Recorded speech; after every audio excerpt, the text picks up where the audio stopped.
que j'aime, c'est vraiment être là où le changement climatique se passe, vraiment prendre le pouls du changement climatique. Je suis souvent surprise en fait par la rapidité des changements. Les choses se passent encore plus vite qu'on le pensait.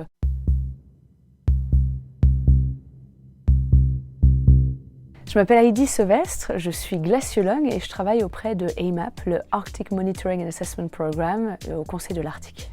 Ouais, être glaciologue, c'est vrai que c'est pas un métier super commun. En fait, être glaciologue, j'aime bien le décrire comme être un peu les docteurs des glaciers. Notre travail, c'est de comprendre comment les glaciers réagissent au changement climatique et d'essayer, à notre façon, de les protéger et d'alerter surtout sur l'importance de ces écosystèmes. Moi, je suis une Haute-Savoyarde, je suis une montagnarde, j'ai pas du tout le pied marin.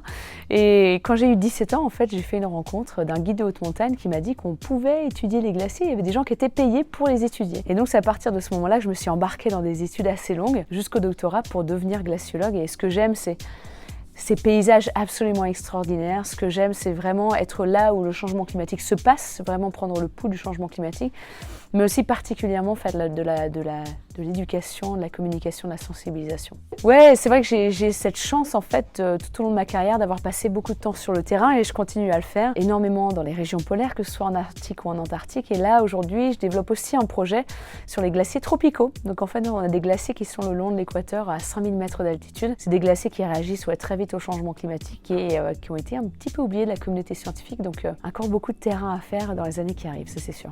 Oui, dans mes expéditions, je pense qu'il y a toujours deux sentiments. Le sentiment déjà d'être vraiment télétransporté dans un environnement majestueux, mais vraiment dans une beauté qui nous coupe le souffle, tellement que c'est extraordinaire. Mais aussi, je ne peux pas m'empêcher de regarder ces écosystèmes-là en me disant waouh, c'est la violence du changement climatique, elle est déjà là. Et donc j'ai toujours cette casquette de scientifique qui me permet de lire ces paysages et d'essayer de mieux comprendre à quel point ils évoluent. Et je suis souvent surprise en fait par la rapidité des changements. Les choses se passent encore plus vite qu'on le pensait, notamment au niveau des glaciers dans l'Arctique. L'impact du changement climatique est encore plus violent qu'on aurait pu le penser. Oui, aujourd'hui, on se rend compte que c'est pleinement les activités humaines qui sont responsables du changement climatique que l'on observe actuellement, donc de l'augmentation dramatique des concentrations de gaz à effet de serre dans l'atmosphère et donc de l'augmentation des températures. L'impact de l'homme est indiscutable, mais en même temps, j'ai envie de dire presque tant mieux, parce que si le changement climatique était causé par le soleil aujourd'hui, je pense qu'on se demanderait vraiment comment on pourrait résoudre ce problème. Que là, on sait que la source du problème, c'est les humains, donc nous sommes aussi la source des solutions. Donc aujourd'hui, on a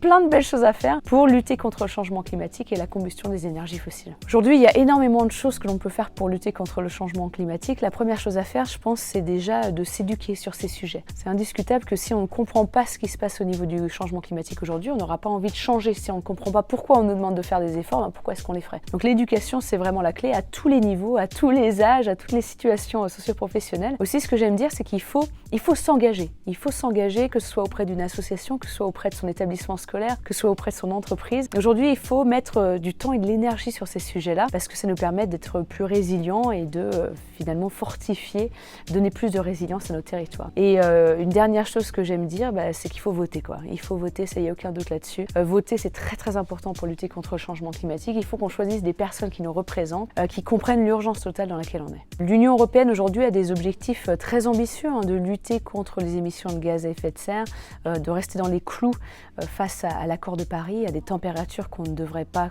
si possible, dépasser. C'est pour ça que voter au niveau européen est absolument crucial pour qu'on reste dans ces clous et qu'on continue absolument à pousser dans la bonne direction. Aujourd'hui, on sait que le coût de l'inaction est largement supérieur au coût de l'action.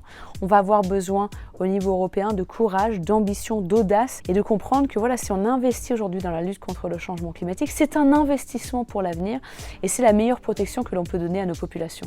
Ouais, qu'est-ce qu'on attend de la prochaine COP?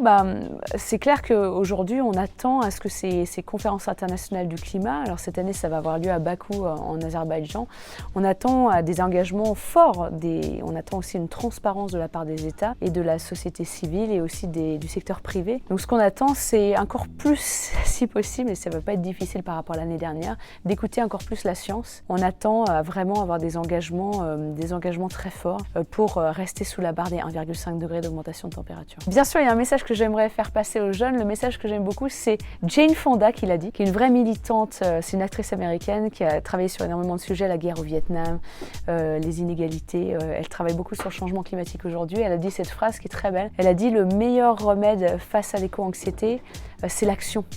Et aujourd'hui, on a vraiment besoin d'action. Donc les jeunes, on est avec vous. travaillons ensemble pour lutter contre le changement climatique, notre avenir n'en sera que meilleur.